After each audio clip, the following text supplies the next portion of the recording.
Hello student, আমি রাঙা চ্যাটার্জি। তোমরা দেখছো আমার ইউটিউব চ্যানেল রাঙা Chatterjee political science tuition teacher.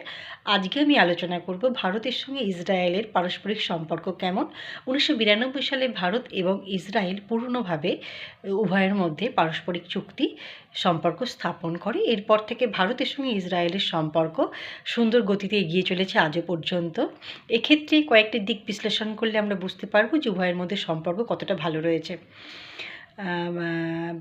আমরা যদি প্রতিরক্ষা ক্ষেত্র ধরি এবং যদি বাণিজ্যিক ক্ষেত্র ধরি, তাহলে আমরা দেখব ভারত হচ্ছে ইসরায়েলের প্রতিরক্ষার দিক থেকে সবথেকে বড় একজন ক্রেতাদের মধ্যে পড়ে। যেমন এখান থেকে ড্রোন, বিভিন্ন অস্ত্র, এছাড়াও বিভিন্ন প্রতিরক্ষার জন্য যে সমস্ত প্রযুক্তিবিদ্যার প্রয়োজন সেগুলো ভারত ইসরায়েলের থেকে কেনে। 2 নম্বরে আমরা বলতে পারবো যে ভারতের যে কৃষি ক্ষেত্রে যে প্রযুক্তি এবং যে জলব্যবস্থা, কৃষির জন্য যে জলব্যবস্থা, সেক্ষেত্রে ইসরায়েল ভারতকে বিভিন্নভাবে সহযোগিতা করছে।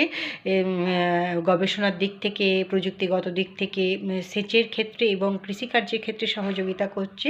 তৃতীয় ক্ষেত্রে আমরা বলতে পারবো যে ভারতের সঙ্গে ইসরায়েলের বাণিজ্যিক সম্পর্ক অনেক এগিয়ে গেছে।